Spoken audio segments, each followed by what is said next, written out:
তো কেমন রাসূলের আগমনের মুহূর্তটা ছিল, এই মাসেই তো আল্লাহ রাসূল সাল্লাল্লাহু আলাইহি সাল্লাম তিনি এই পৃথিবীতে আগমন করেছেন, ঠিক না? কত তারিখে? জোরে বলেন। 12ই রবিউল আউয়াল। তো কবি গোলাম মুস্তফা তিনি বিশ্বনবী লিখেছেন, সেই বিশ্বনবীর ভিতরে তিনি কত সুন্দরভাবে এই বিষয়টা প্রস্ফুটিত করে তুলেছেন।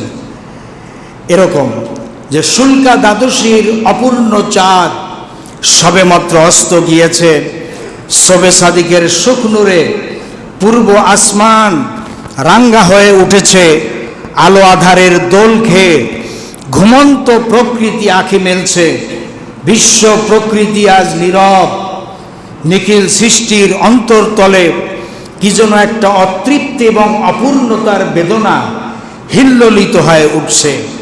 কোন স্বপ্ন সাদ আজও যেন তার মিটে নাই, যুগ যুগান্তরে পুঞ্জীভূত সেই নিরাশার বেদনা আজও যেন জমাট বেঁধে দাঁড়িয়ে আছে।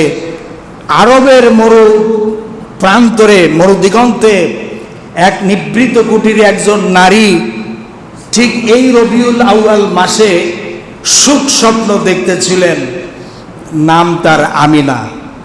আমিনা দেখতেছিলেন এক অপূর্ব নূরে আসমান জমিন উজ্জ্বল হয়ে গিয়েছে, সেই আলোকে চন্দ্র সূর্য গ্রহ নক্ষত্র ঝলমল করছে।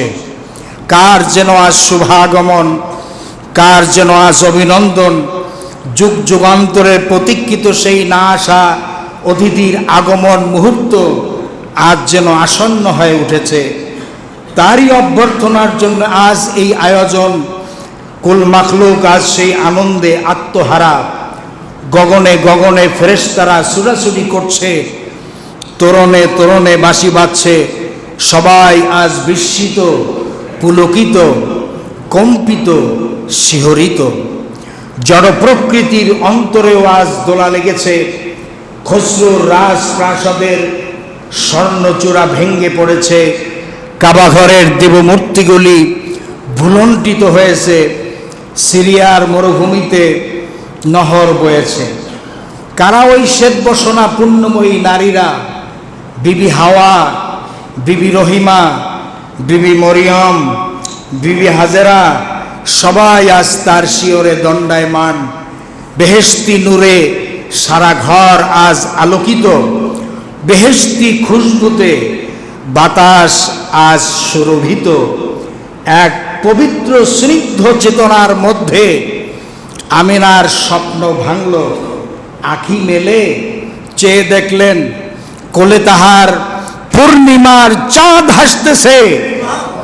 সঙ্গে সঙ্গে সারা সৃষ্টির অন্তর্ভেদ করে ঝঙ্কৃত হলো মহা আনন্দের ধ্বনি, খুশ আমদেদ ইয়া রাসূলুল্লাহ, মারহাবা ইয়া হাবিবাল্লাহ, সাল্লাল্লাহু আলা মুহাম্মদ, সাল্লাল্লাহু